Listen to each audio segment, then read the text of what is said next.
सहाबा इकराम की बात मैं करता हूँ मेरे अजीजों, जिन्होंने फख्र महसूस किया हुजूर की गुलामी में। दो सहाबा की बात हमारे रोंगटे खड़े कर देती है। साद इब्न अबी वक्कास और अब्दुल्ला बिन जहश दोनों बड़े गहरे यार थे, जिगरी दोस्त थे। एक दूसरे के साथ उठना बैठना बहुत था, लेकिन जंगे ओहद से एक रात पहले दोनों दोस्त मुसल्ला बिछाकर बैठ जाते। कल सुबह जंग के मैदान में उतरना है, आओ बैठते हैं, दुआ करते हैं। तवज्जो मेरे अजीज, साद इब्न अबी वक्कास ने कहा अपने दोस्त से, अब्दुल्ला मैं दुआ करता हूं, तुम आमीन कहना। अब्दुल्ला बिन जहश कहते हैं ठीक है, तुम्हारी दुआ हो जाएगी, फिर मैं दुआ करता हूं, तुम आमीन कहना। तवज्जो, दुआ क्या की जा रही है? साद इब्न अबी वक्कास हाथ उठाते कहते हैं, रब्बल आलमीन, कल जब मैदान ओहद में मैं उतरूं तेरे नबी पाक के दीन की हिमायत के लिए, रसूलुल्लाह की सफों में जाऊं, तो मौला मेरा मुकाबला किसी बड़े पहलवान से करा दे। ये नहीं छुप छुपा करके कोई छोटे सिपाही को टच करके भाग आए। ख्वाहिश भी तो देखो हुजूर के सिपाही की। या अल्लाह, कल जब मैदान में मैं उतरूं, सबसे बड़ा जो पहलवान हो उससे मेरा मुकाबला करा। आगे की दुआ भी सुन लो। फिर साद इब्न अबी वक्कास की ख्वाहिशें क्या है? कहते हैं मौला जब वो सामने आए, मैं सामने से मारूं, दाएं से मारूं, बाएं से मारूं, पीछे से मारूं, फिर गिराकर सीने पर चढ़ जाऊं, फिर कहूं लब्बैक या रसूल अल्लाह। मैं उनके मफाहिम अर्ज कर रहा हूं, फिर कहूं इस्लाम बुलंद है। उनकी दुआ हो गई। दूसरे दोस्त की दुआ क्या? अब्दुल्ला बिन जहश, ये भी बड़े सहाबी, हुजूर के चहेते सहाबी, साद इब्न अबी वक्कास के जिगरी यार, हाथ उठाते कहते अब मेरी दुआ है, तू आमीन कह। दुआ क्या कर रहे? अल्लाहू अकबर। कहते हैं रब्बल आलमीन, मैदान ओहद में कल तेरे हबीब के साथ मैं सफों में जब जाऊं, तेरे दीन की हिमायत के लिए, तेरे नबी की इज्जत और नामूस के लिए, मौला मैं लड़ते लड़ते लड़ते लड़ते दुश्मनों के नरगे में चला जाऊं, और दुश्मन कभी मुझे सामने से मारे, कभी पीछे से मारे, कभी दाएं से, कभी बाएं से, और मैं हर जख्म पर तेरे नाम की बुलंदी का ऐलान करूं, इस्लाम की बुलंदी का ऐलान करूं, हर जख्म पर तेरे हबीब की इज्जत की बात करूं। दुआ ये भी है, दुआ वो भी है। जीज़ान गिरामी, रात के वक्त दो दोस्तों ने दुआ की है, दो सहाबा ने दुआ की है।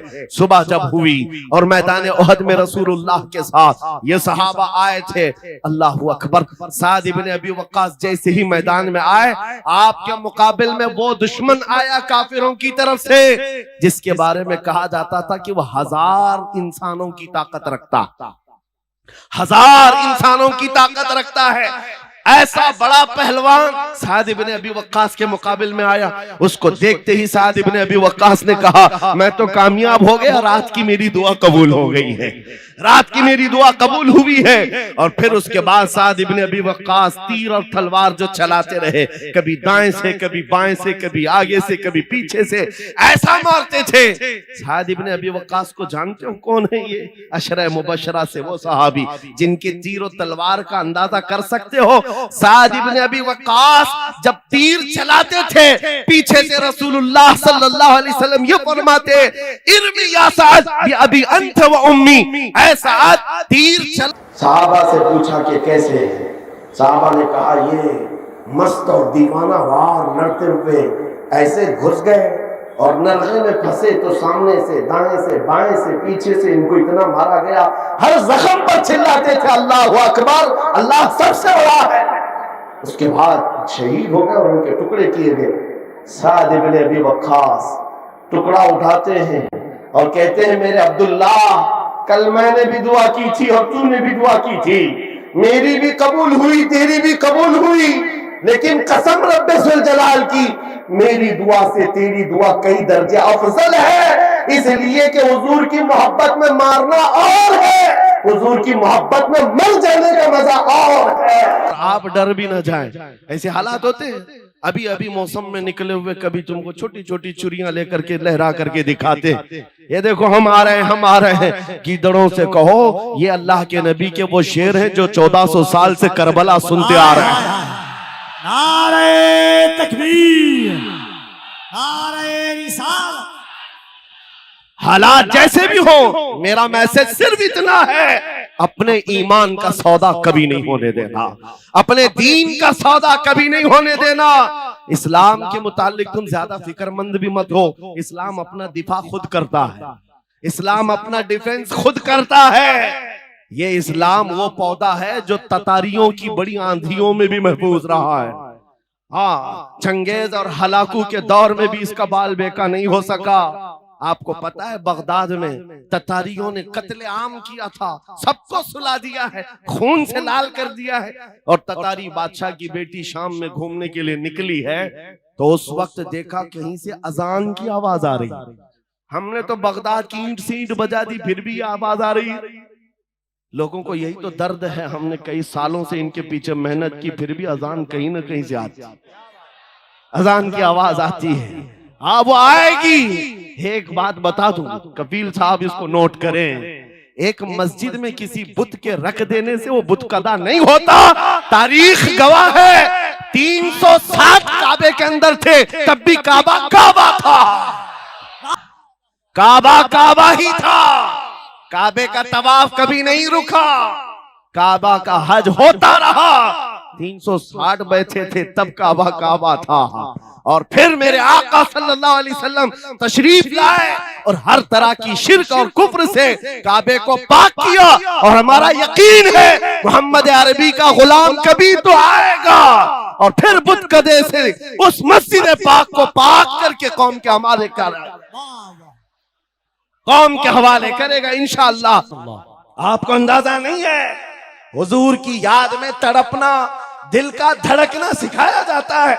और इन मजमों के रंग को देख करके मैं नाउम्मीद नहीं हूं, अभी इसमें रमक बाकी है, रमक बाकी है। अभी मैं कहता हूं अशहदु अन्ना मुहम्मद रसूलुल्लाह सल्लल्लाहु अलैहि वसल्लम। इधर बैठे हुए भी, सामने वाले भी अंगूठा चूम रहे हैं। मैंने नाम मेरे मुस्तफा का लिया, लेकिन कहा क्या मैंने आपको कि आप भी चूमो? किसने कहा आपको कि अंगूठों का बोसा लेकर आंखों से लगाओ? किसने कहा? अरे मैंने कहा भी नहीं, ना तमहीद बांधा, इधर नाम लिया, बेइख्तियार अंगूठे उठ गए। बेइख्तियार लबों को चूम लिया तुमने, लबों से अंगूठों को चूम कर आंखों से लगाया। यह इस बात की अलामत है गुनहगार हो गए, गद्दार नहीं है। नारे तकबीर, नारे रिसालत, नारे हैदरी, उर्से सरकार शाहे मीरा, मुहाफिजे से रिसालत। मरे हुए लोगों से क्या खिताब किया जाए? जिंदगी बाकी है, इसीलिए तो घूम घूम कर आपसे खिताब कर रहे हैं। और इस उम्मीद के साथ कि इकबाल ने यह भी कहा था कि निकल कर सहरा से जिसने उलट दिया था तख्ते रोमा को, सुना है कुदसियों से मैंने कि वो शेर फिर होशियार होगा। इकबाल की बात सुनो, कह रहा है पहले जमाने में सहरा से निकले थे सहाबा, पैरों में चप्पल नहीं थे, पैबंद लगे कपड़े, तलवारें टूटी हुई, लेकिन जब निकले थे तो रोमन एम्पायर को भी धूल चटा दिया, पर्शियन एम्पायर को भी परखचे उड़ा दिए थे। दो सुपर पावर ताकतों को नाकों तले छने छपवा दिए। ये तारीख में मौजूद है, मिटाने से नहीं मिटेगा। इकबाल ये कहता है ये जो हालात हुए थे ये देखकर मुझे अंदाजा है वो दिन आएगा मोहम्मद अरबी का शेर फिर होशियार होगा। हम वो होशियार करना चाहते हैं। ये नहीं कि मैं कहता कि हम हैं, ये हैं, वो हैं। खुदा किसी भी दिन, किसी भी जमात में, किसी भी इलाके में एक दिन सलाहुद्दीन को जरूर पैदा करेगा और फिर वो आएगा, इनकलाब लाएगा। हम नाउम्मीद नहीं है खुदा की रहमत से, बार बार आपको जगा रहे हैं। और जब तक ये दौलत मोहब्बत मुस्तफा मौजूद है, मेरा ये यकीन है कि हमें हजारों ताकतें मिलकर के मिटा नहीं सकेंगी, नहीं मिटा सकेंगे। ये दौलत लासवाल तुम्हारे पास मौजूद है। आप नहीं देखते आज हालात बड़े खराब हैं। डॉक्टर साहब हमारे मेहमान हैं, लेकिन आपको पता है यहां के हालात इनके ही पड़ोसी, बल्कि इनकी बिरादरी के लोग जो नाथ खां हैं, मशहूर नाथ खां हैं, हमसे पूछ रहे थे कि मौलाना आप जो है कुफार और मुशरिकीन के नरगे में हैं और वहां पर आप इस तरह से बोलते हैं, कैसे बोलते हैं? मैंने उस वक्त बगदाद मुकद्दसा में उनसे अर्ज किया था, क्यों दबे जिस पे हिमायत का हो पंजा तेरा, क्यों दबे जिस पे हिमायत का हो पंजा तेरा, शेर को खतरे में लाता नहीं कुत्ता तेरा। हाँ, हम तादाद में कम हैं, हम तादाद में कम हैं और बड़े हालात के मारे हुए हैं, लेकिन हमें अपनी तारीख याद है। बदर में भी तादाद कम थी, उहद में भी तादाद कम थी और सबसे बड़ी तादाद तो करबला में कम थी, लेकिन फतह का झंडा आज भी करबला वालों का ही लहरा रहा है। सुभान अल्लाह। तादाद माने नहीं रखती, कभी मत जाना इन सब मामलात पर। आज जो ढकोसले पैदा किए जाते, तुम्हें मुर्दा किया जा रहा है। कुछ मत बोलो, हालात बड़े खराब हैं। इनसे पूछो तुम्हारे बाप दादा के जमाने में हालात अच्छे थे, वो भी कहेंगे हालात उस वक्त भी खराब थे, उस वक्त भी खराब थे। हरे सुबह अजल की बात कर रहा हूं, इस्लाम का सूरज तुलू हुआ कि मक्का के हालात खराब ही थे, मदीने हुजूर हिजरत करके गए, हालात खराब ही थे। मैं आपको बताऊं, मेरी फिक्र करने वाले उलमा बड़े बड़े सादा बहुत दुआ करते हैं, लेकिन साथ में ये भी कहते हैं थोड़ा सा एहतियात से, क्या आपका होना यहां कौम के लिए जरूरी, इफादा इस्तिफादा लोगों का चलता रहेगा, फायदा होता रहे। मैं एक बात कहता हूं, मैं तो बहुत छोटा सा, बल्कि मैं कोई घास के लायक भी नहीं।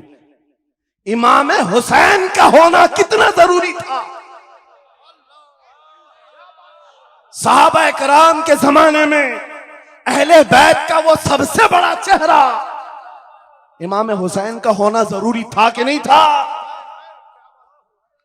उस वक्त भी ये कहा था सहाबा ने, मक्का से जब करबला जा रहा था ये काफिला, हाथ जोड़कर कहा था मौला हुसैन मत जाए, आप रसूलुल्लाह की निशानी है, आप मत जाए, आपसे खल्के खुदा को फायदा होगा। मेरे अजीजों, मैं ये बात आज कहता हूं, हमारी कोई वकात नहीं, हमारी कोई हैसियत नहीं जो ये समझता है अपनी कुटिया बचाने के लिए कि हमारे होने के बाद बहुतों का फायदा होगा। अरे इमाम हुसैन के होने से कितना फायदा होता, मगर उस हुसैन आजम ने ये नहीं देखा, बल्कि निकल करके उस मैदान में निहत्ते बच्चों के साथ चले आए थे और गर्दन भी कटा दी। ये समरा आज तक देखने को मिलता है। इस्लाम जिंदा होता है हर करबला के बाद। सुभान अल्लाह। इमाम हुसैन ने अजीम उस रुखसत पर नहीं अमल किया था, अजीमत का रास्ता इख्तियार किया, चले आए। उस वक्त भी सहाबा ने उनसे कहा था आपका होना बहुत जरूरी है, लेकिन इमाम हुसैन की नजर में यह बात थी रह लेंगे चंद साल, लेकिन लोगों के दिलों में जो नर्वसपन होगा, शरीयत की धज्जियां उड़ती हुई देख करके बड़े बड़े लोग खामोश हैं, तो आइंदा आने वाली नस्लें भी इसी तरह कंप्रोमाइज करती हुई चली जाएंगी। मेरे अजीजों, मैं आज खुल करके बताता हूं, मेरी पुष्ट पनाही करने के लिए बड़े बड़े उलमा मौजूद है, एक भी हुकूमत का कुत्ता नहीं है और ना ही जरूरत है। जब कभी पहली मर्तबा मैं तन्हा खड़ा था मुंबई की सरजमीन पर, हुजूर मोइनुल मशाइख मेरे साथ, उस वक्त भी साथ थे, आज तक है। और ये भी बात बताऊं, आपका मैं मुफ्ती होऊंगा लेकिन इनका बाबू, ये हमेशा एक ही बात, ये सारी चीजें मेरे साथ हैं, लेकिन फिर भी मैं खुल करके आपके साथ ये कहता हूं, बच्चे मेरे भी, बीवी, खानदान मेरा भी है, लेकिन एक चीज सताती है आज कि अगर आज आप सबकी बातें सुन करके हम भी कहें थोड़ा जी लेंगे, हम भी 10 साल 12 साल 14 साल जो जिंदगी मिल जाए जी लेंगे, क्योंकि इनको ना बोलेंगे तो छोड़ देंगे, आसानी से रहने देंगे। लेकिन एक नुकसान हम देख रहे हैं, कल को आने वाली नस्लें पूछेंगी, कल को आने वाली नस्लें पूछेंगी, जब नबी की शान में कुत्ते भौंकते थे, हमारे बाप दादा रोटियां सेका करते थे, उनके दिलों में कौन सा ईमान होगा, उनके दिलों में कैसी बुज़दिली आ जाएगी। लेकिन मेरे अजीजों, ज्यादा से ज्यादा क्या होगा, मौत तो सबकी लिखी हुई है, मेरी भी है, आपकी भी है। किसी दिन बिस्तर पर पांव रगड़कर मर जाएंगे, लेकिन हम ये सोचते हैं जब मरना मुकद्दर है ही, यूं भी तो किसी दिन दुनिया से जाना है। नबी पाक का नाम बुलंद करके जाएंगे, नस्लें इस बात के लिए सीना चौड़ा करके कहेंगी, नहीं, सारे अगर कुत्ते भौंक रहे थे, मेरा बाप मेरा दादा नबी की शान में अजमत रिसालत के दिफा के लिए तन्हा खड़ा था, या उलमा में से कोई खड़ा था, उनके फख्र के लिए इतनी बात काफी है, और उनके ईमान के हिफाजत के लिए इतनी बात काफी है। सुभान अल्लाह, सुभान अल्लाह।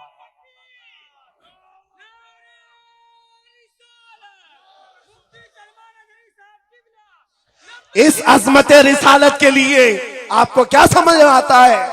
बहुत दिन हो गए हमारे आराम के, बहुत दिन हो गए सुकून के, नबी के नाम पर हमने रोटियां बहुत खाई, हुजूर की इज्जत पर क्या क्या नहीं मिला हमको। कौन से दिन तकलीफ आई है, कौन से दिन तकलीफ आई है? ये अहले बैत को देख रहे हो, आपको पता है वो बाबुल हवाइज इमाम मूसा काजिम, अहले बैत के इस बड़े इमाम की बात कर रहा हूं, जो इमाम जाफर सादिक के बेटे हैं, लेकिन 7 साल तक वक्त के जालिम तागूती ताकतों ने जेल में रखा, जहर देकर के खत्म किया है। आपको पता है इमाम मोहम्मद बिन हसन अस्करी, जिनको जहर देकर के खत्म किया गया, अहले बैत था जिन्होंने 20-20 साल जेल काटी है।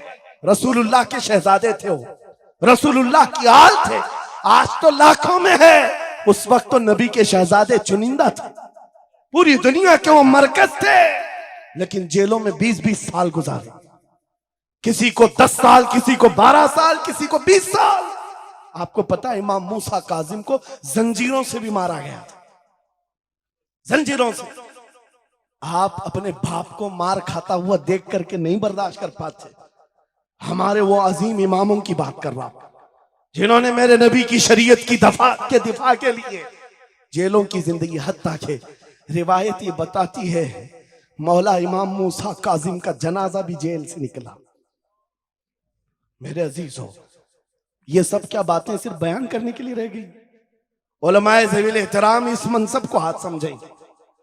आज ज्यादा से ज्यादा यही होगा। इसी किछोछा मुकद्दसा के एक बुजुर्ग थे जो मेरे बहुत बड़े आइडियल है, सैयद मुजफ्फर हुसैन कछोछवी। आजादी के मौके पर बड़ी मुसीबतें उठाई और इनको पकड़ करके, एक शहजादा है कि छोछा मुकद्दसा का आस्ताना, और जेल में डाल दिया गया था। आपको पता है कि छोछा के उस शहजादे ने एक जवाब दिया था जो मेरा फेवरेट शेर है, पसंदीदा शेर है। आपने कहा था मुजफ्फर को मुकैयद ना समझ ऐ सैयद, मेरी असीरी भी सुन्नत आबाई है। माशाअल्लाह, मेरी असीरी भी सुन्नत आबाई है। मुजफ्फर को मुकैयद मत समझ ऐसे याद। आपको पता है ये तारीख है हमारी, लेकिन सब के सब तारीख इसलिए दोहरा रहा हूं कि हमारी इज्जत उसी में मौजूद है, वहीं पर है। वापस आ जाओ उधर ही। अपनी कुटिया बचाकर, अपनी दुकान बचाकर ज्यादा दिन नहीं जी पाओगे। हुजूर के नाम का दिफा करो, सुबह कयामत तक मौला नाम जिंदा रखेगा। सुभान अल्लाह। हाँ, अपनी हिफाजत के लिए बहुत सारे लोग हैं, अपनी अपनी फिक्र करने वाले। नबी की इज्जत और नामूस पर पहरा देने वालों की तारीख मिटाई नहीं जाती। हजारों मिटाने की कोशिश भी कर लो, वो मिटते नहीं है। आज आपको पता है पैरों से माजूर खादिम हुसैन को कौन नहीं जानता। लोगों को डर भी लगता है उनका नाम लेने में कि गरजता था बंदा और खुद व्हील चेयर पर बैठता, लेकिन लाखों को खड़ा होना सिखा दिया। किस बात पर? क्या अपने बाप के कसीदे पढ़ता था? क्या अपने खानदान के कसीदे गुनगुनाता था? एक ही बात, रसूलुल्लाह की अजमत पर बात, हुजूर की इज्जत पर बात करो तो फिर पता चलता है 8 साल के बच्चे से लेकर 80 साल के बूढ़े के दिल में भी अल्लाह खुद मोहब्बत डालता है। वाह, सुभान अल्लाह, खुद मोहब्बत डालता है। सब चीजें मौजूद हैं उसी जात पर। एक बात मैं अब आपके सामने कहता हूं, गुफ्तगू समेटता हूं। आला हजरत का मसलक देखो, निशान देखो, और आपको उसी बात पर मैं लाकर जमा कर दूंगा। और सुन्नियों का मजमा मुझे पता है, आधा शेर मैं पढ़ूंगा, आधा ये खुद ही कंप्लीट करेगा। और गारंटी के साथ कहता हूं, मुझे पता नहीं यहाँ के मजमे के बारे में, लेकिन इतनी गारंटी जरूर है आप कंप्लीट करेंगे। क्यों? हमें पता है मिजाज इश्क रसूल का, हमें पता है मोहब्बत मुस्तफा का। सुनो, मैं कहता हूं वो जो न थे तो, वो जो न हो तो, ये गारंटी है हमारी, ये गारंटी है। आधा जुमला भी कह दो सुन्नी के बाद, वो जो ना हो तो, हाँ ये कंप्लीट खुद करेंगे। क्यों? ये अकीदा भी है, ये ईमान भी है, ये हमारी जान भी है। वो जो ना हो तो। अब सुनो मेरे अजीजों, जब तुम्हारा दिल पुकार कर कह रहा है वो जो ना हो तो, हमारे नाम के साथ वो जो ना हो तो, हमारी जिंदगी में वो जो ना हो तो, हत्ता के कब्र में चले जाओ, बहुत सारे जवाब दे दें, तुम्हारा रब कौन, तुम्हारा दीन क्या। मेन सवाल तो यही होगा, मा कुंत तक़ूलु फी हक़्क़ि हाज़ा रजुल। बल्कि बात सही अहादीस में मैं कह रहा हूं, एक ही सवाल का जिक्र भी आया है, कब्र में एक सवाल का जिक्र भी आया है, और फरमाया गया सिर्फ एक सवाल ये होगा, बता इस रसूल के बारे में क्या कहता था। वाह, बोलना पड़ेगा, बोलना पड़ेगा। फिर मैं पूछता हूं, कब्र में भी वो जो ना हो तो कुछ ना हो। जब तक नहीं बोलोगे आगे नहीं बढ़ेगी गाड़ी, वरना फंसे रह जाओगे। वो जो ना हो तो, चलो कब्र की जिंदगी खत्म हो गई, हशर में आ गए, हशर के मैदान में आ गए। लेकिन यहां पर भी क्या मसला है, खलीलो नजी मसीहो सफी सभी से कहीं कहीं न बनी। खलीलो नजी मसीहो सफी सभी से कहीं कहीं न बनी। ये बेखबरी की खल्क फिरी कहां से कहां तुम्हारे लिए। वहां पर भी सबके पास फिर करके आती है कौम, उसी मोहम्मदुर रसूलुल्लाह के पास आए। और शफाअत शुरू कहां से हुई? रसूल पाक से शुरुआत हुई, और उसके बाद इख्तिताम तक मेरे आका फरमाते हैं, कयामत के दिन मेरी हालत ये होगी, मेरे कंधे पर चादर पड़ी होगी और वो कभी खसक खसक कर गिर रही होगी। एक हाथ से मैं अपनी चादर संभाल रहा हूंगा और दूसरे हाथ से अपने उम्मतियों को पकड़ पकड़ कर जन्नत में ले जा रहा हूं। ये मैदान कयामत की बात है। फिर पूछता हूं, महशर में भी वो जो ना हो तो, कयामत के मैदान में भी वो जो ना हो तो। अरे तुम्हारी अजान कंप्लीट होती है, अजान में भी वो जो ना हो तो, नमाज में भी जब तक सलाम नहीं भेजोगे, नमाज में भी वो जो ना हो तो, कहीं पर भी बच नहीं सकते। इसीलिए आला हजरत ने कहा था, बखुदा खुदा का यही है डर, नहीं और कोई मफर मकर, जो वहां से हो यही आके हो, जो यहां नहीं तो वहां नहीं। जब तुम्हें समझ में आ गया वो जो ना हो तो कुछ ना हो, वो जो ना हो तो, वो जो ना हो तो, जब तुम्हारा यकीन है। अब सुनो बरेली का इमाम क्या कहता है, ऐ सुन्नी जवान आज ले उनकी पनाह, आज मदद मांग उनसे, आज ले उनकी पनाह, आज मदद मांग उनसे। कल न मानेंगे कयामत में अगर मान गया, आज आना है तुम्हें वहीं पर। मेरी गुफ्तगू का खुलासा यही है, मेरी गुफ्तगू का लुब्बे लुबाब यही है। आ जाओ उस कदम पर जहां से बिलाल हबशी को काबे की छत पर पहुंचाया गया।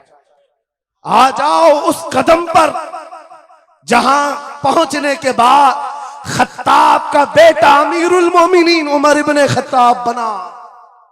हजरत उमर खुद कहते हैं, मेरी हैसियत इतनी थी, मैं खत्ताब का बेटा, बचपन में 2 बकरियां मुझसे नहीं संभलती, लेकिन एक वक्त आया हजरत उमर 36 लाख स्क्वायर किलोमीटर पर तनहा हुकूमत करते थे।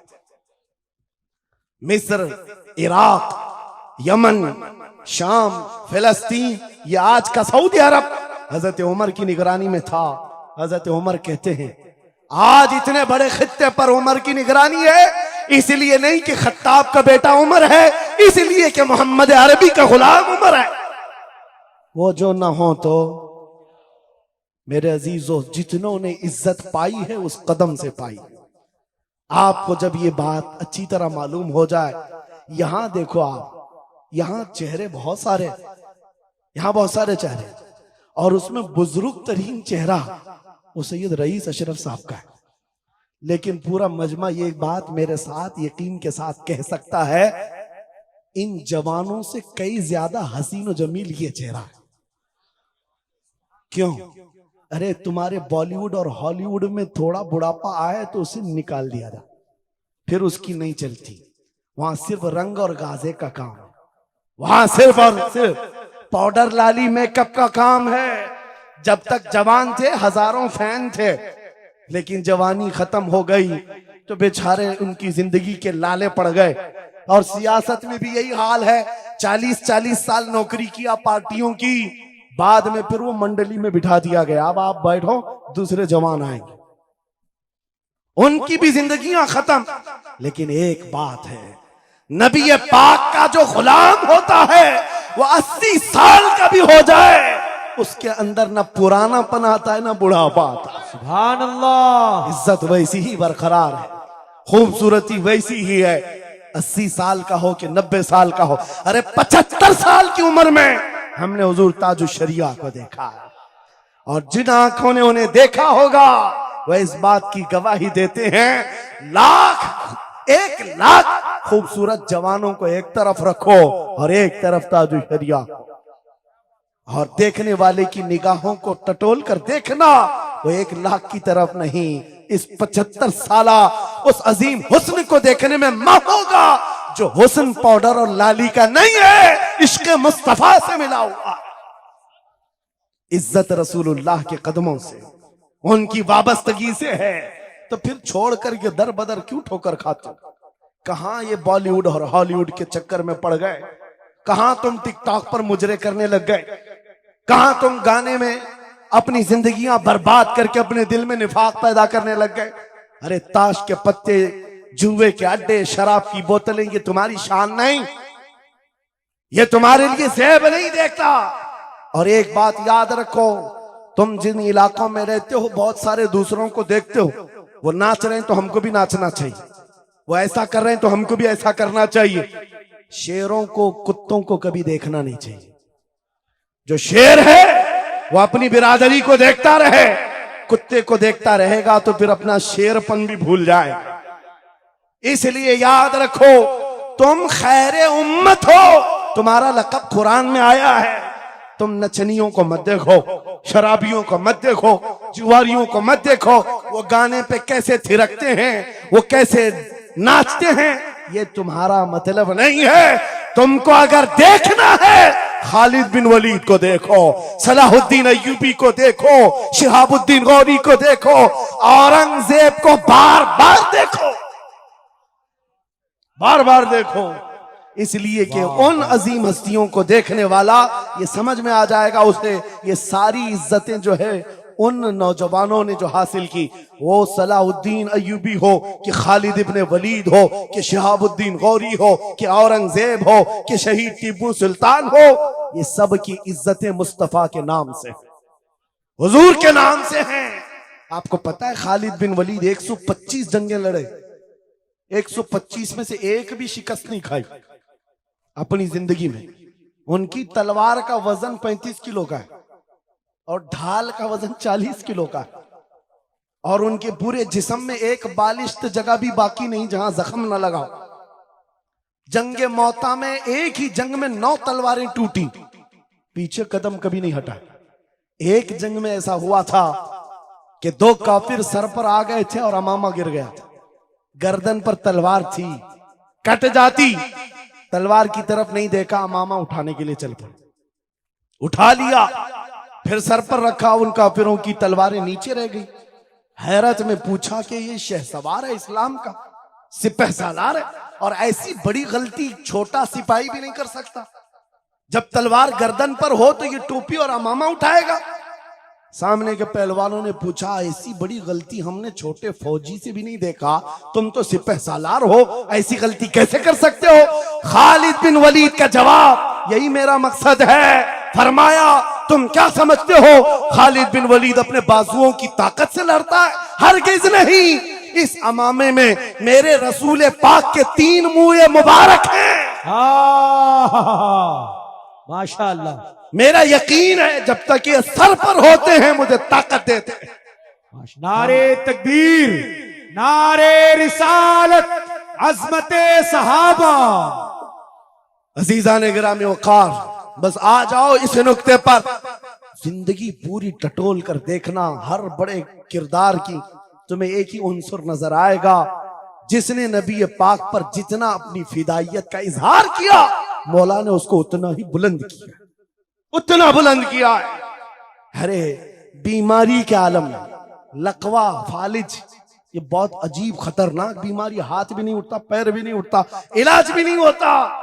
लेकिन ऐसी बीमारी में भी अस्कंदरिया की सरजमीन से शरफुद्दीन बूसीरी ने पुकारा था, मुहम्मदुन सय्यदुल कौनैन व थक़लैन वल फरीक़ैन मिन अरब व मिन अजमी मौलाया सल्ली व सल्लिम दाइमन अबदा अला हबीबिका खैरिल खल्क़ि कुल्लिहिम। 170 अशार लिखकर अपने नबी की बारगाह में अपनी मोहब्बत का इजहार किया था।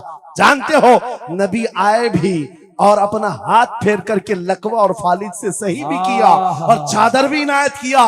लेकिन जिस वजह से मैं ये बात कर रहा हूं, आज पूरी दुनिया में घुमाओ, अफ्रीकी हो कि अमरीकी हो कि हिंदी हो कि पाकिस्तानी हो, लेकिन एक कसीदा सबको याद है, मौलाया सल्ली व सल्लिम दाइमन अबदा अला हबीबिका खैरिल खल्क़ि कुल्लिहिम।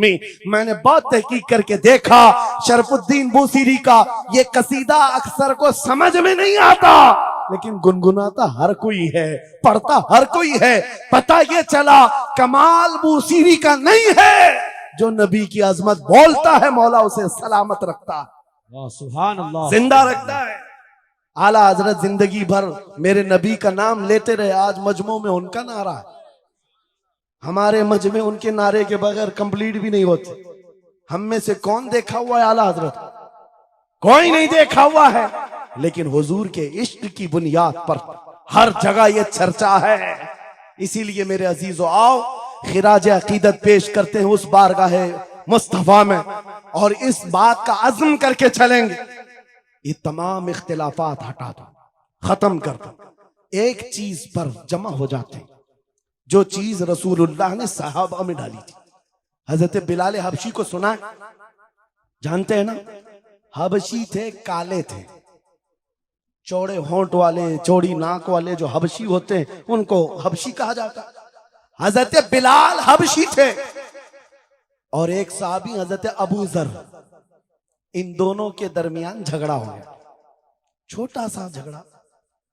झगड़े के दरमियान हजरत अबू जर ने सिर्फ इतना कहा, या उम्मत सौदा, या इब्न उम्मत सौदा, ऐ काली मां के बेटे। हजरत बिलाल को इतना कहा, काली मां के बेटे। हजरत बिलाल को यह बात लग गई और दिल में ये बात रखा और हुजूर की बारगाह में आकर कहा, या रसूल अल्लाह, दिल दुखता है। कहा क्यों? अबू जर ने आज कहा, ऐ काली मां के बेटे। हुजूर जलाल में आए, मस्जिद में आए, मिंबर पर आए, कहा बुलाओ अबू जर। आए और हुजूर पाक सल्लल्लाहु अलैहि वसल्लम ने डायरेक्ट जो फरमाए, हदीस के अल्फाज हैं, अफीकल जाहिलिया, क्या अभी भी तुम्हारे अंदर जमाने जहालत की बुराइयां हैं? 3 बार कहा और उसके बाद हुजूर गजबनाक होकर जैसे ही अंदर गए, हजरत अबू जर तड़पने लगे, बेकरारी। दौड़ करके आए, हजरत बिलाल का हाथ पकड़ा, कहां है बिलाल? हजरत बिलाल मिल गए तो हाथ पकड़ करके ले आए। मैं किस लिए कह रहा हूं, कान खोल के सुन।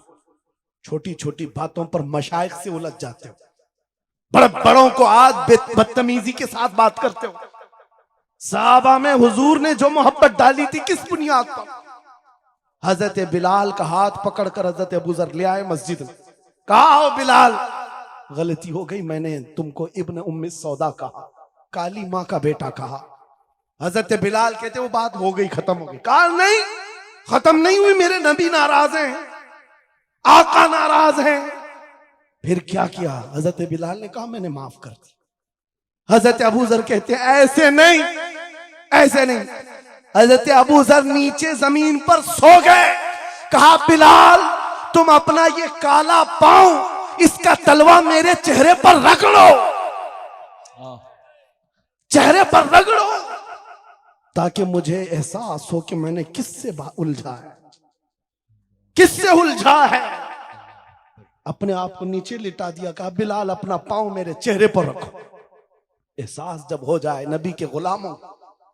हजरत बिलाल कंधे पकड़कर उठाते हैं। कहा अबू जर क्या कर रहे हो? मेरा पांव तुम्हारे चेहरे पर, अल्लाह कभी ना करे। आओ सीने से सीना मिलाओ, मैं जिसका गुलाम हूं उसके तुम भी गुलाम हो। सुभान अल्लाह। यह उनकी इज्जतें थी। एक ही महवर था वो नबी पाक की इज्जत, एक ही मरकज था। काश वो चीज अगर आज आ जाए। ये सब भूल जाएंगे इख्तिलाफात। असल बात ये जिहालत इतनी भरी हुई है, ये छोटे छोटे तबकों में बट करके पता नहीं किसको किसको कोसते रह जाते हैं। अरे जिसको बोलना हो उसको बोलने से पहले इतना तो सोचो, नबी की बात करता है, हुजूर का गुलाम है, आशिक रसूल है। लेकिन एक बात, तुम खराबियां छोटी सी भी पा लेते हो तो चर्चा करते हो, इतना चर्चा करते हो। क्या ये फरिश्ते हैं? हर एक से गलतियां हैं, हर एक की गलतियां हैं।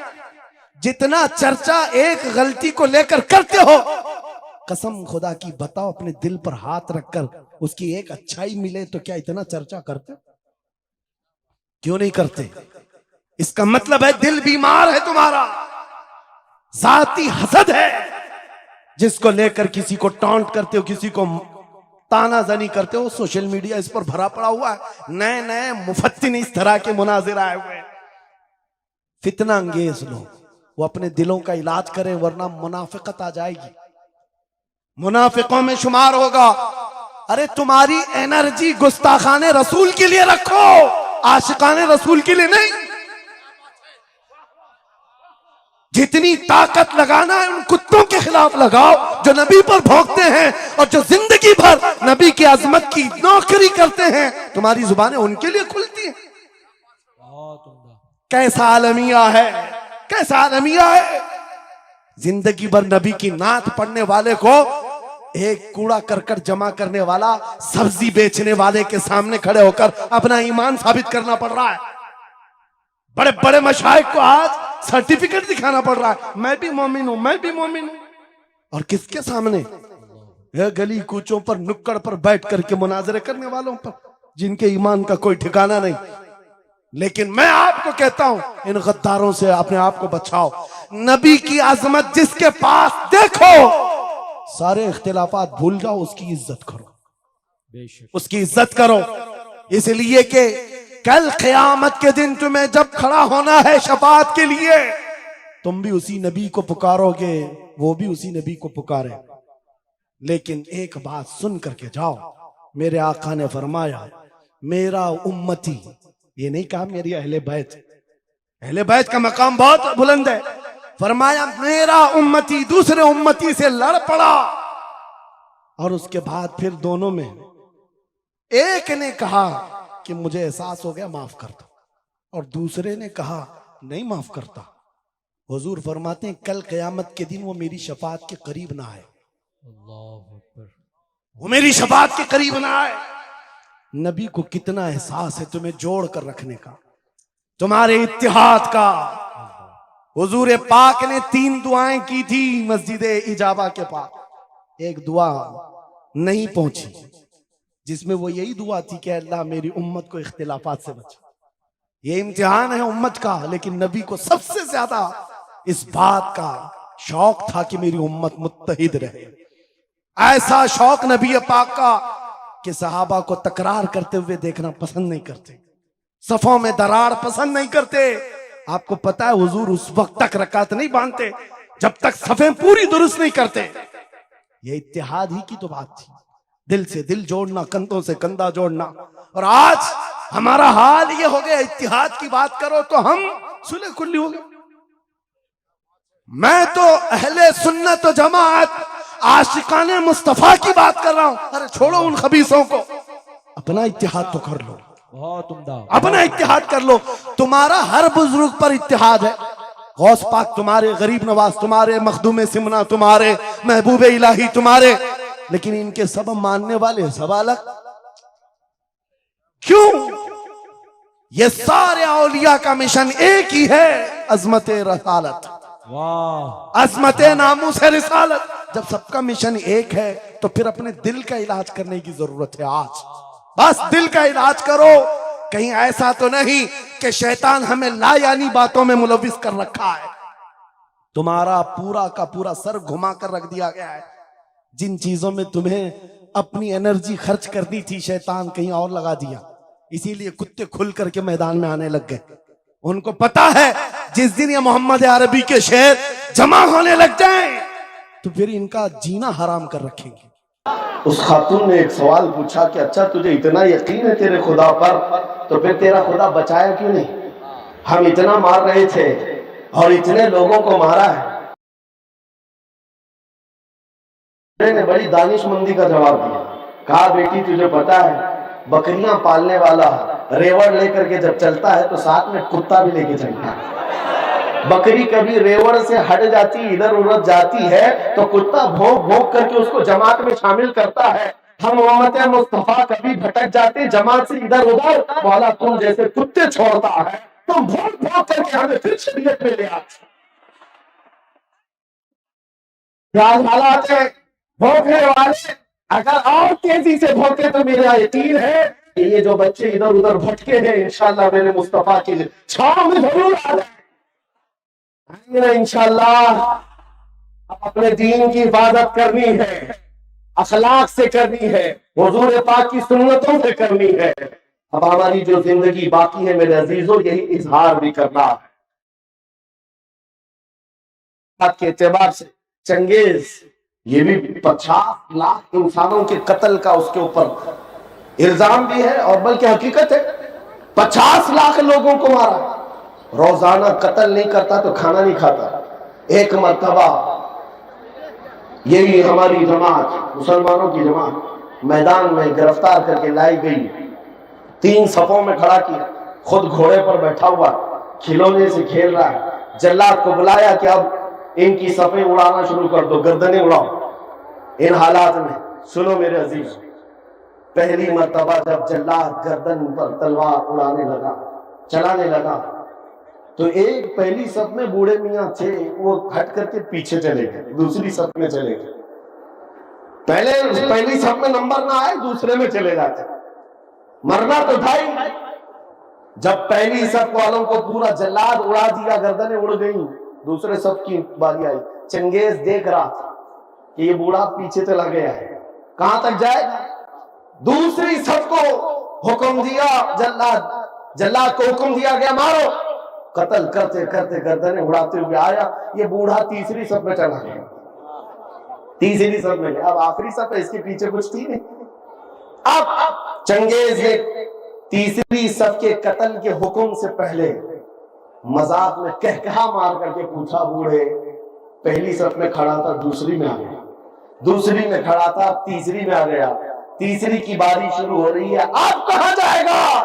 बूढ़े ने कहा अब भी मेरा अल्लाह है, अब भी अल्लाह है, ना उम्मीद नहीं है।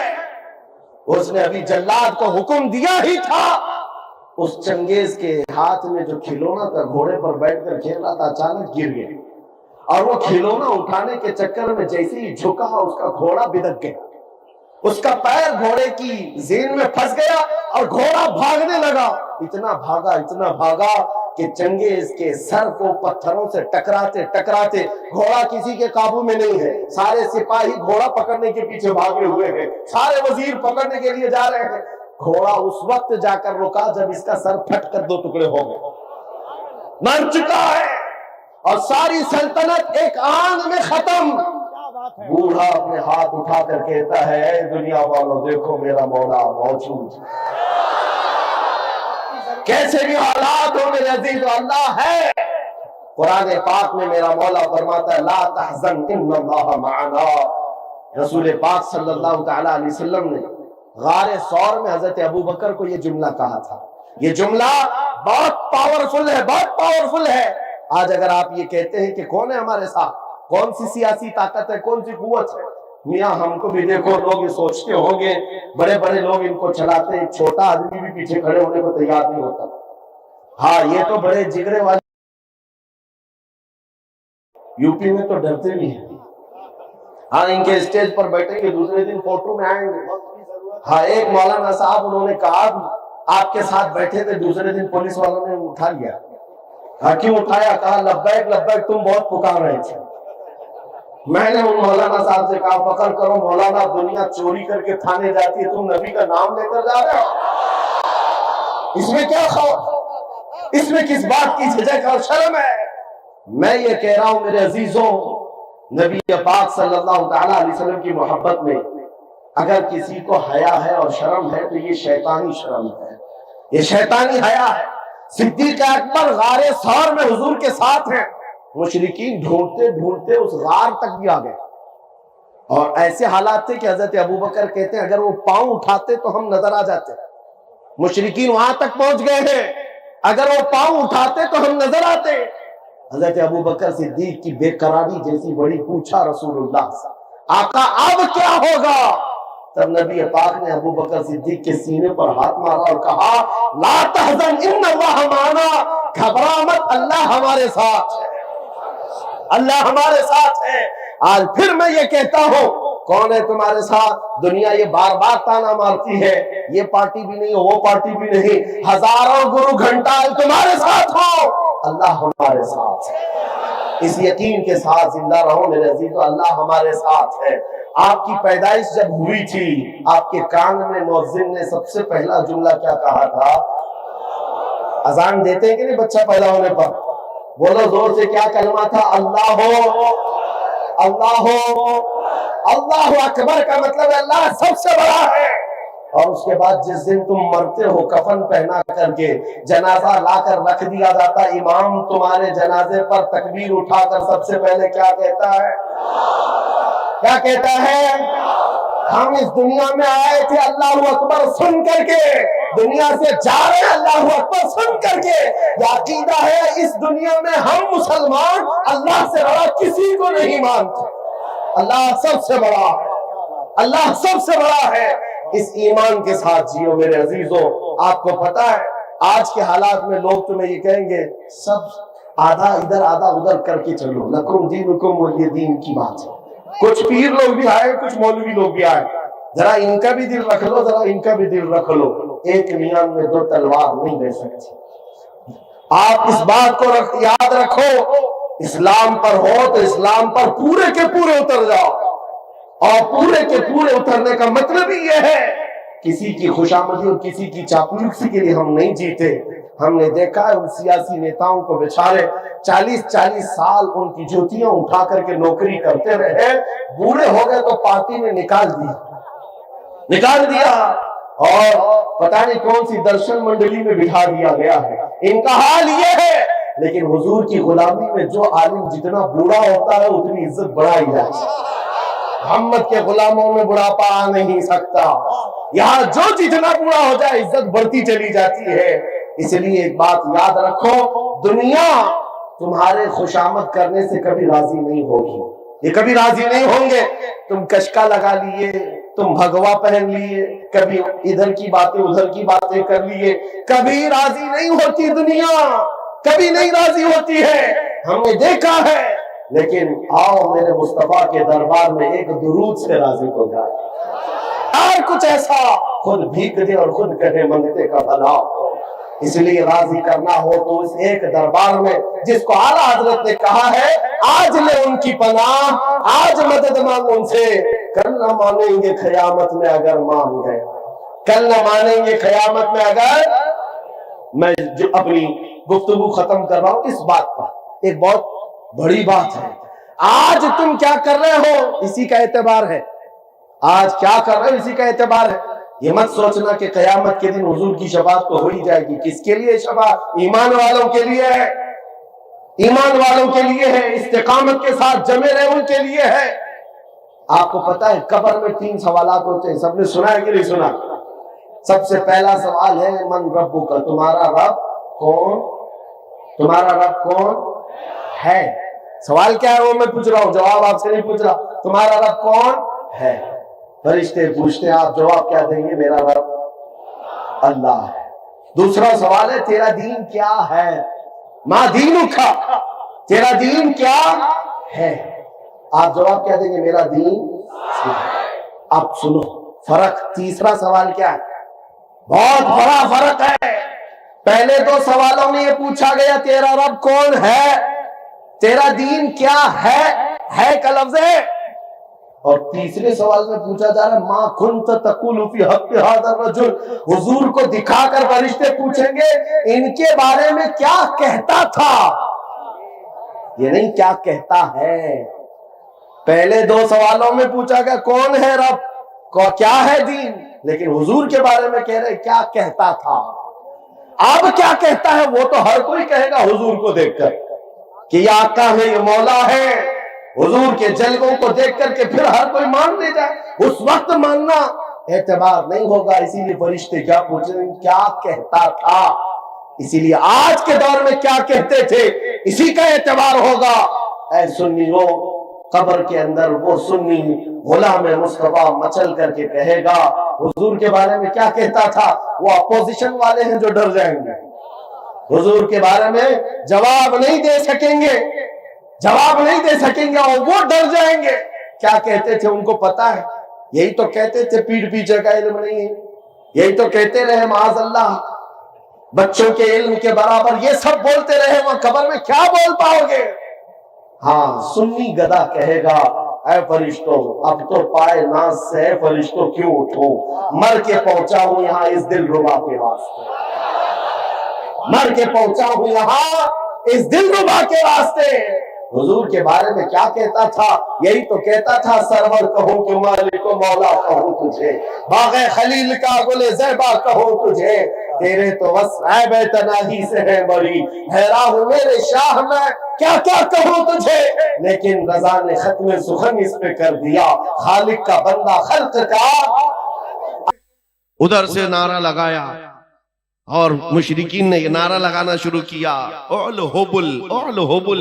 होबुल उनके एक देवता का नाम था। होबुल की जय हो, होबुल की जय हो। हुजूर ने फरमाया हजरत उमर से, उमर जवाब दो। हजरत उमर ने जवाब देना शुरू किया, अल्लाहु अजल, अल्लाहु अजल, अल्लाह बुजुर्ग है, अल्लाह बुलंद है। फिर उधर से ये नारा लग रहा था, सुनो मैं क्यों कह रहा हूं, गैरत ईमानी ये जरूरी है। नारा ये लगाने लगे, लना उज्जा वला उज्जा लकुम। उज्जा भी उनकी एक देवी का नाम था। ओहद के मैदान में मुशरिकीन कह रहे हैं हमारे पास इज्जत देने वाली देवी है, तुम्हारे पास कुछ नहीं है। हजरत उमर को फिर हुजूर ने कहा जवाब दो। हजरत उमर कहते अल्लाहु मौलाना वला मौला लकुम, अल्लाह हमारा मददगार है, तुम्हारा कोई नहीं है। आखिरी नारा बड़ा दिलचस्प है, आखिरी नारा जिसके बाद काफिरों की जुबान बंद हो गई। अबू सुफियान ने कहा कब तक जवाब दोगे। उमर देखो हमने बदला ले लिया, बराबर बराबर हो गया। बदर के मैदान में जो पहली जंग थी उसमें 70 काफिर मारे गए थे और ओहद के मैदान में 70 मुसलमान शहीद हो गए। अबू सुफियान कहता है देखो बराबर हो गया, तुमने 1 साल पहले 70 हमारे मारे थे, इस साल 70 हमने तुम्हारे मारे, जंग बराबर हो गई। हजरत उमर खड़े होते हो कहते हैं अबू सुफियान कहां की बराबरी, किस बराबरी की बात कर रहा है, कोई बराबरी नहीं। तुम्हारे मारे हुए मुर्दे दोज़ख में हैं, हमारे मरे हुए जन्नत में हैं। नारे तकबीर, नारे रिसालत। यह गैरत ईमानी है। ओहद का मैदान क्या हुआ, हालात सही थे, हालात सही थे। वहां पर 70 सहाबा की जाने गई हैं। कैसे कैसी तकलीफें ओहद के मैदान में थी, बयान करने से कलेजा मुंह को आता है। हजरत अब्दुल्ला बिन जहश सहाबी हैं जिनके जिस्म के 80 टुकड़े कर दिए गए थे। साद इब्ने रबी जिनका पेट फाड़ कर आंतड़ियां बाहर निकाली गई थी। अनस बिन नुज़ैर वो सहाबी हैं जिनकी उंगली के अलावा पूरा जिस्म मिला ही नहीं। ये ओहद के मैदान में इतने सख्त हालात में सैयदना उमर खड़े होकर जवाब दे रहे हैं।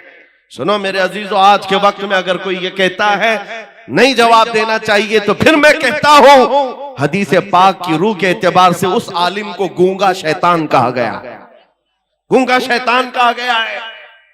तुम अपनी माँ के ऊपर आ जाए, बीवी के ऊपर आ जाए, बच्चों के ऊपर आ जाए तो जवाब देते हो। मोहम्मद रसूलुल्लाह की जात पर या इस्लाम पर या कुरान पर बात आए तो मेरे अजीजों फिर जिंदगी के ये हिकमतें और मसलहतें नहीं देखी जाती। हमारी इज्जत, हमारी आबरू रसूलुल्लाह के नाम से है। आज इन हालात के एतबार से मैं आपको सिर्फ और सिर्फ इतनी बात कहूंगा, ईमान पर जमे रहो, डटे रहो, मजबूती से कायम रहो। जो दीन अल्लाह ताला ने तुम्हें अता किया है इसका समझौता कभी नहीं करना। सैयद मियां मारा रवि रहमतुल्लाह अलैह ने क्या खूब नारा लगाया था, किसी की जय विजय क्यों पुकारे क्या गरज हमको, किसी की जय विजय क्यों पुकारे क्या गरज हमको, हमें काफी है सैयद अपना नारा या रसूल अल्लाह, हमें काफी है सैयद अपना नारा या रसूल अल्लाह। हाँ, हम रसूलुल्लाह के, जन्नत रसूलुल्लाह। आपको सिर्फ मैं इतनी बात पूछता हूं, अगर दुनिया आपको हुजूर का गुलाम कहे तो आपको कोई एतराज है? आपको अगर दुनिया हुजूर का गुलाम कहे तो एतराज की बात क्या? मेराज है हमारी। हम तो ये चाहते हैं कि दुनिया हमें हुजूर का कुत्ता कहकर पुकारे। तो जब दुनिया के सामने तुम्हें कोई एतराज नहीं है तो गुलामी करो, तो खुल के गुलामी करो। इश्क हो तो इजहार भी हो। नबी पाक सल्लल्लाहु ताला अलैहि वसल्लम से अगर निस्बत रखने पर तुम फख्र करते हो तो खुल करके करो। ये दाढ़ियां छिलाकर, टोपियां छुपाकर, गैरों की शबी बना करके तुम फिर किस गुलामी की बात करते हो? फिर किस गुलामी की बात करते हो? जिस मैदान में भी जाओ, अरे दुनिया चोटी रखने में शर्म नहीं करती, नंगा घूमने में शर्म नहीं करती, आमिना के लाल के चेहरे पर तुम्हें शर्म किस बात की है? नारे तकबीर, नारे रिसालत, अज़मत इस्लाम जिंदा, पैगंबर इस्लाम जिंदा। हया और शर्म किस बात की है? इसलिए मैं नौजवानों से सिर्फ इतना कहता हूं, मैं तलवार, हथियार, नेज़े, भाले, बंदूक, बारूद की बात नहीं करता। हमारी इमेज ऐसी बना दी है लोगों ने कि ये बहुत भड़काते हैं, ये भड़काऊ मौलाना है। और जिनको ये लगता है, मैं कहता हूँ हाँ, मैं इतना भड़काना चाहता हूँ, इतना भड़काना चाहता हूँ, हमारा नौजवान तुम्हारे नंगेपन से बेजार होकर मदीने की गलियों में घूमने वाला दीवाना बन जाए। हाँ, इतना भड़क जाए काफी है। नबी पाक सल्लल्लाहु ताला अलैहि वसल्लम की मोहब्बत में वो मदीने की गलियों में घूमने वाला दीवाना बन जाए। अजीजान गिरामी वक़ार, हमारी कामयाबी हुजूर के कदमों से है, उसी गुंबद खजरा की छांव में है जहां पर सहाबा, ताबईन, औलिया, कामिलीन ने कामयाबियां हासिल की हैं। आज के इन हालात से बहुत सारे लोग ये कहते हैं।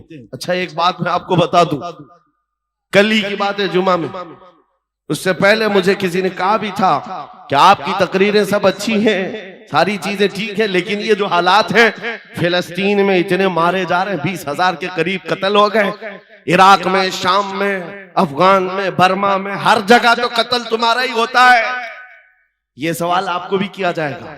ठीक है, तुम्हारा खुदा सच्चा, तुम्हारा नबी अच्छा, तुम्हारी किताब सबसे बुलंद, तुम्हारा दीन सबसे बेहतर, तो फिर ये मारे क्यों जाते हैं, इतने काटे क्यों जाते हैं? उन नादानों को, जालिमों को जवाब इतना दो मेरे अजीजों, हम परवाने हैं, पैदा ही होते हैं मरने के लिए। परवाना जो होता है उसका काम ही है मरना। रसूल पाक सल्लल्लाहु ताला अलैहि वसल्लम शमा है, इसीलिए मुफ्ती आजम ने कहा था, तू शम्मे रिसालत है, आलम तेरा परवाना, तू माह नबुव्वत है, ए जलवे जानाना। अगर हुजूर पाक सल्लल्लाहु अलैहि वसल्लम शमा है और हम परवाने हैं तो उन्हें जवाब दो, हमारा काम ही है मरना। हो, सहाबा इकराम की बात मैं करता हूं मेरे अजीजों।